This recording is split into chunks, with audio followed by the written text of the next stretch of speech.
जय हो माता रानी की कृपा आप पर हमेशा बनी रहे, इसी कामना के साथ मैं वीडियो प्रारंभ करती हूँ।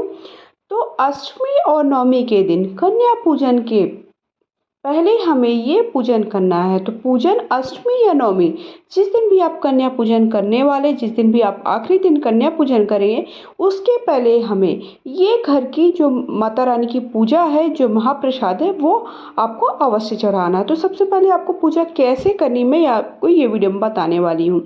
तो सबसे पहले हमें क्या करना है, दीपक प्रज्वलित कर लेना है। जहाँ पर भी हम पूजा करने वाले हैं, जो भी आपने जहाँ पर आप पूजा प्रत्येक दिन करते हैं, अगर आपने देखिए कई लोग क्या कर रहे हैं, जैसे अखंड दीपक जला करके रखे हैं, तो आप एक फिर से अलग से दीपक जलाकर रख लीजिए। दीपक जलाने के बाद हमें ये पूजन कब करना, अष्टमी और नवमी किसी दिन भी करना, जिस दिन आप कन्या पूजन करेंगे अंतिम दिन। अगर अष्टमी को आप कन्या पूजन करते तो अष्टमी के दिन कन्या पूजन से पहले, और नवमी के दिन अगर आप कन्या पूजन करते उसके पहले। तो जो भी आपने फूल वगैरह चढ़ाए थे वो फूल हटा दीजिए। उसके बाद सबसे पहले हम सभी को शुद्ध जल के छींटे दे देंगे। सभी को स्नान के भाव से एक फूल की मदद से इस तरह से स्नान का भाव देते हुए शुद्ध जल छींट देंगे। वो गणेश जी को भी, कलश को भी, नवग्रह को भी, और जो माता रानी की फोटो और तस्वीर है उसको भी। देखिए अष्टमी तिथि आरंभ होगी 10 अक्टूबर को दोपहर 12:32 पर, और 11 तारीख को अष्टमी तिथि दोपहर में 12:07 तक रहेगी। इसके तुरंत बाद ही नवमी तिथि आरंभ हो जाएगी। तो नवमी तिथि 12 तारीख को सुबह 10:59 से लेकर के अष्टमी का, तो जिन लोगों को अष्टमी का व्रत रखना है वो 10 अक्टूबर को अष्टमी का व्रत रखेंगे, और जिनको व्रत नवमी का रखना है वो 11 अक्टूबर को रखेंगे, शुक्रवार के दिन। फिर सभी को हम क्या करेंगे, सभी को हम तिलक कर देंगे हल्दी कुमकुम की मदद से। देखिए जो नवग्रह हैं उन्हें ऊपर से ही आप थोड़ा सा जो सिंदूर है वो ऊपर से ही हल्दी सिंदूर थोड़ा सा हमको डाल बस देना है, ताकि नवग्रह हिले ना, क्योंकि हमें नवग्रह वगैरह चौकी कब हटानी, चौकी हमें 10वीं के दिन हटानी है। इसलिए इसी प्रकार हम जो ज्वारे उगाए हैं उनका भी पूजन कर देंगे। देखिए तिथि को लेकर कन्फ्यूजन है, तो 11 अक्टूबर को शुक्रवार के दिन क्या होगा, नौवीं तिथि का पूजन होगा। 12 अक्टूबर शनिवार को सुबह 10:59 से पहले पहले आपको कन्या पूजन कर लेना, अगर आप कन्या पूजन शनिवार के दिन कर रहे हैं। इसके बाद क्या होगी, 10वीं तिथि आरंभ हो जाएगी। तो अष्टमी आपको व्रत रखना है तो 10 तारीख को रखना है, और नवमी का व्रत रखना है तो 11 तारीख को रखना है। ठीक है, तो देखिए अष्टमी नवमी आपको पता चल गया। उसके बाद हमें सभी देखिए जो गणेश जी है उनको दुर्वा चढ़ा देने हैं, नए पुष्प चढ़ा दीजिए। हो सके तो माता रानी को अगर आपको लाल फूल मिल जाए तो बहुत अच्छी बात है, क्योंकि उस दिन महाअष्टमी के दिन माता के महागौरी स्वरूप का पूजन किया जाता है, वो अन्नपूर्णा का स्वरूप मानी जाती है। इसलिए इस दिन कन्या पूजन का विशेष महत्व माना जाता है। कन्या पूजन करना बहुत ही शुभ माना जाता है। तो और कन्या पूजन के बिना हम अगर 9 दिनों का व्रत रख रहे हैं तो हमारे घर में शुद्धता तभी आती जब हमारे कन्याओं का आगमन होता है, कन्या का हम पूजन करते हैं। हमें देखिए अष्टमी के दिन कई लोग देखिए क्या करते हैं कि अष्टमी के दिन जब कन्या पूजन करते हैं तो कन्या पूजन से पहले हमें घर का पूजन कर देना। पूजन करने के बाद जो नारियल है, श्रीफल है कलश का, उसे उठा लेना है, और उसे उठा करके क्या करना है कि हमें फोड़ करके कन्याओं को वितरित कर देते हैं कई लोग। अगर आप उस दिन नहीं उठाते हैं, मतलब कन्याओं को अगर वितरित नहीं करते हैं, तो आपको क्या करना है, थोड़ा सा में उस दिन हिला देना है कलश को, और 10वीं के दिन हमें पूरा चौकी का सारा सामान हटाना है। उसके बाद देखिए इत्र अगर आपके पास है तो इत्र चढ़ा दीजिए।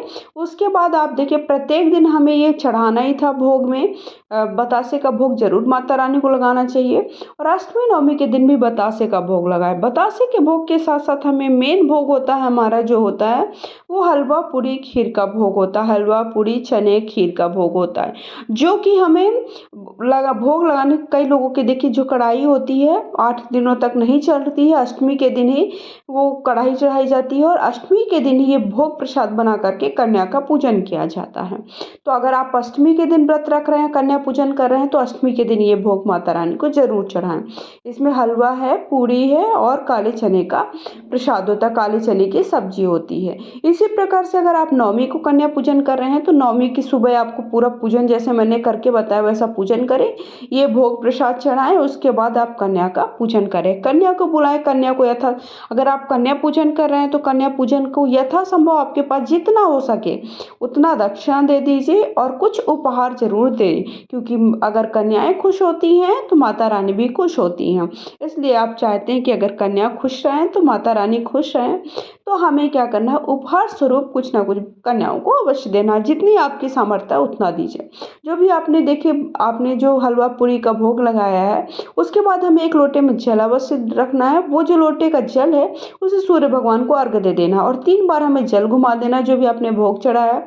यथासंभव दक्षिणा चढ़ा दीजिए। और आप देखिए, अगर आपने पहले दिन दक्षिणा चढ़ा दी है और आप अष्टमी नवमी को दक्षिणा नहीं चढ़ाना चाहते तो आवश्यकता नहीं है आपको प्रत्येक दिन चढ़ाने को। अब आपको जो चौकी में देखिए, चौकी के सारे जैसे नवग्रह बनाए हैं, पुष्प समर्पित हैं, फूल है, साथ ही साथ हम जो कलश का जल है, कलश के अंदर जल के अंदर जो हमने हल्दी सुपारी की गांठ वगैरह डाली थी और दूर, और जो हमने नवग्रह के नीचे जो अक्षत रखा है और कलश के नीचे जो अक्षत है, ये सारी सामग्री का क्या करना है, इसका सेपरेट वीडियो आप सबको चैनल पे मिल जाएगा। साथ ही साथ माता रानी का खोइचा कैसे भरना चाहिए। देखिए, ये जो खोइचा की परंपरा बहुत ही पुरानी है। ये माता रानी के खोइचा या अर्थात ओटी भरने की परंपरा कहलाती है, बहुत ही पुरानी। जैसे किसी भी लड़की की जब विदा होती है तो उसे खाली हाथ नहीं विदा किया जाता, उसी प्रकार नवरात्रि के अष्टमी और नवमी के दिन माता रानी का खोइचा अवश्य भरना चाहिए। आप चाहे तो मंदिर में भर सकते हैं और या चाहे तो घर पर। तो कैसे भरना है, इसका वीडियो भी चैनल पे अपलोड हुआ, आप सब जरूर देखें। उसके बाद हमें अष्टमी और नवमी के दिन हवन अवश्य करना चाहिए। हवन की ज़्यादा आप आहुति मत दे, लेकिन थोड़ा ही करें, मतलब बहुत ज़्यादा आपको नियम नहीं पता है तो आप थोड़ा सा देखिए, गाय के उपले से या फिर मतलब जैसे आम की लकड़ी होती है उससे भी हमें हवन कर सकते हैं। तो सबसे पहले हवन को 3 बार शुद्धिकरण कर दी, 3 बार जल घुमा दीजिए, उसके बाद हल्दी कुमकुम लगा दीजिए। उसके बाद जो भी आपने भोग प्रसाद, जैसे आपने बतासे चढ़ाए हैं, साथ ही 2 लौंग के जोड़े और 2 इलायची जरूर हवन में डाल दीजिए।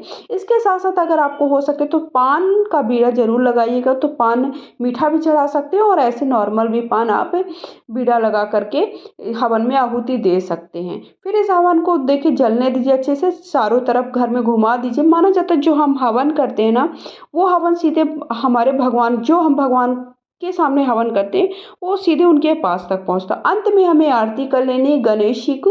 सबसे पहले सर्वप्रथम गणेश जी की आरती कर लेनी, उसके बाद हमको माता रानी की कोई भी आरती कर लेनी। आई होप आप सबको सारी जानकारी मिल गई है। अगर वीडियो थोड़ा भी पसंद आया है तो कमेंट बॉक्स में जय माता रानी लिख करके वीडियो को लाइक, शेयर, चैनल को सब्सक्राइब करें। साथ ही साथ बेल आइकन को दबाइएगा ताकि समय समय पर आप सबको वीडियोस की नोटिफिकेशन प्राप्त होती रहे। जल्दी आप सबको चैनल पर मिल जाएगा करवा चौथ से जुड़ी हुई सारी जानकारी। और साथ ही साथ आप सबको नवरात्रि की जो चौकी है वो कब उठाना है, उसका भी वीडियो आप सबको चैनल पर मिल जाएगा। तो इसी प्रकार आप सब मेरे चैनल पे जुड़े रहिए। अष्टमी तिथि 10 अक्टूबर को आपको अष्टमी का व्रत रखना है, नवमी का व्रत आपको 11 अक्टूबर को रखना। बोलिए हर हर महादेव।